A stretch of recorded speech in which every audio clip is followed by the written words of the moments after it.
Blended family. Aki, spoiled na spoiled kapag kasama ang amang si Paulo at si Tita Kimi.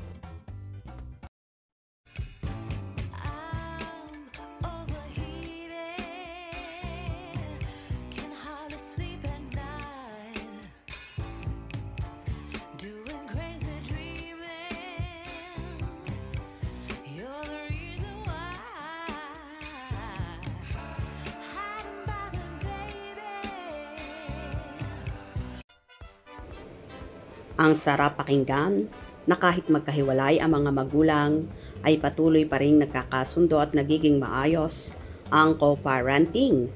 Kagaya na lang ng sitwasyon ngayon ni na Paulo Avellino at ang kanyang dating karelasyon na si LJ Reyes na ina ng anak na si Aki na nakabase na rin ngayon sa New York City kasama ang bagong asawa ni LJ na si Philip Evangelista at ang kapatid nitong si Summer.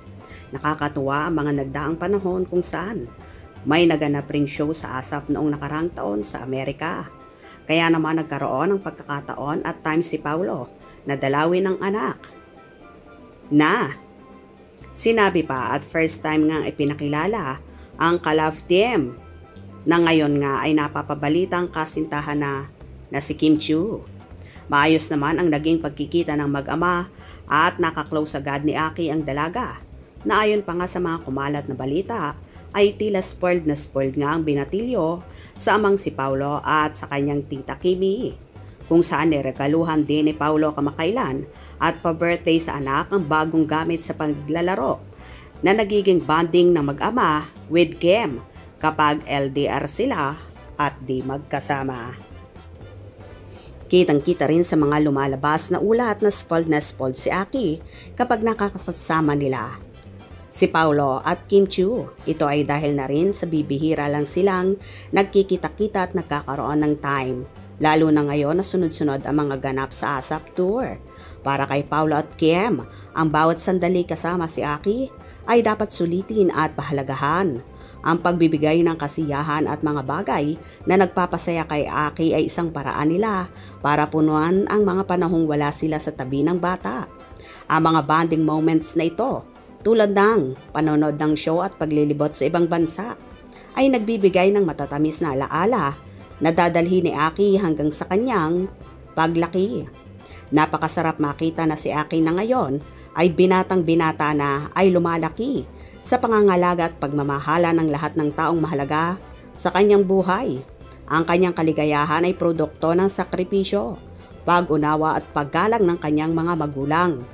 Siyempre, hindi maiiwasan na may mga komento na ring naglalabasan na tumutukoy sa mga bashers na paniguradong makikialam at maglalabas ng mga negatibong puna or siraan sa samahan ng dalawa.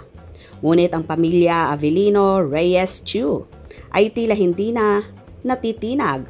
Sa katunayan, ang ganitong klase ng matibay na suporta at pagkakaibigan ay ang pinakamalaking ayuda at pinakamahusay na sagot sa mga nagpapakalat ng negativity.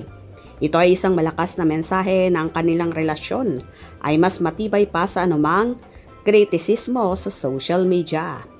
Sa huli ang istorya ni na Paulo, LJ, Kim, Chiu, at lalo na si Aki ay isang patunay na ang pamilya ay hindi kailangang maging tradisyonal para maging masaya.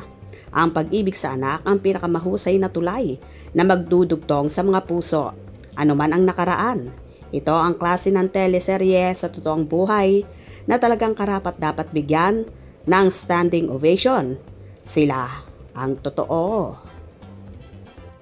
Nakakahanga talaga ang ginagawang co-parenting ni na LJ at Paulo para lang maging masaya si Aki. At salamat din kay Chinita Princess na talagang inuunawa niya at gumagawa rin siya ng paraan para mapalapit sa anak ni Paulo at ngayon nga ay very close na ang magtita. Hope you enjoyed. Please subscribe for more info.